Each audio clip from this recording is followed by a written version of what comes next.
Hello friends, welcome to my channel. This is Charan.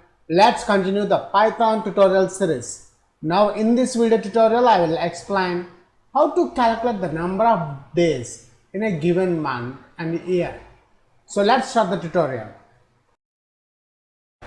Now let's check the final output of our application to calculate the number of days of the given month in a year.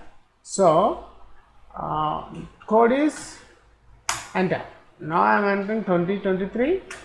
The month is 3rd. When I click enter, notice here I got 31 days. In 2023 March, which is the 3rd March, we got 31 days. If you are a first time visitor to my channel, please subscribe to get the latest updates.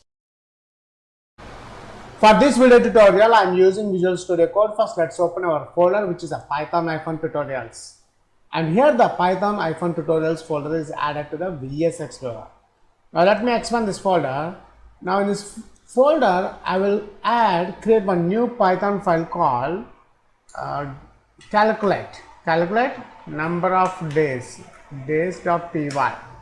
And here we got the newly created Python file is open. Now my aim is calculate the number of days of the given month and year, month of a year. So first, when we are dealing with months and years, we should import the calendar.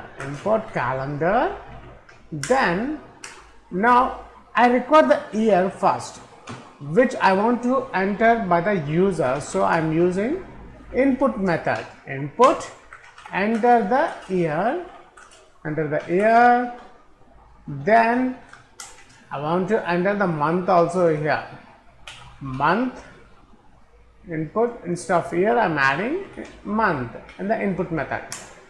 Now here what I'll do is print method. I am printing directly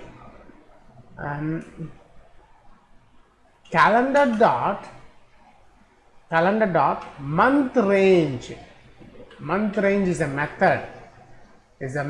Takes year and month as a parameter. So here I am adding year and month. That's it. Now here I am adding days.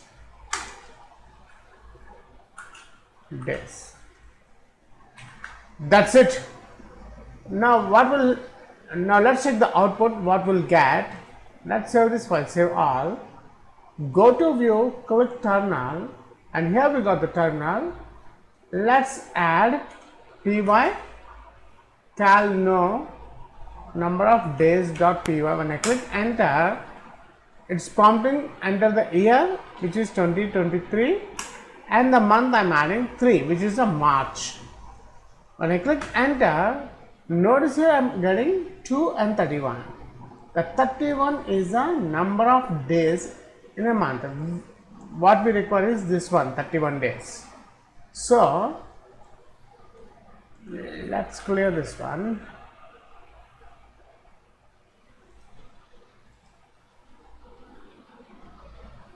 Using the slicing method, I just want to print only the last index of this month, -1, or if you can add 1 also. 0 is year and month is 1, but I am adding -1. Using the slicing method we can use. Now let's save this file again. Save all. We'll check the output again. Go to view, click terminal. Now let's check the final output of our application to calculate the number of days of the given month in a year. So code is enter. Now I am entering 2023. The month is 3rd. When I click enter, notice here I got 31 days. In 2023 March, which is the 3rd March, we got 31 days. Now here I am changing the month here, 2023. Enter the month January. 1 is the January. When I click enter, we got 31 days. Let's check here. In January we got 31 days. That's it. We'll check 2023 last one. The February, we will get 28 days only in February. Notice here we got 28 days. So if you notice here, 28 days. That's it. In this video tutorial, I have explained how to get the number of days of the given month of a year. Thanks for watching this video tutorial. Please subscribe, share and leave your valuable comment. We'll catch you in my next video tutorial.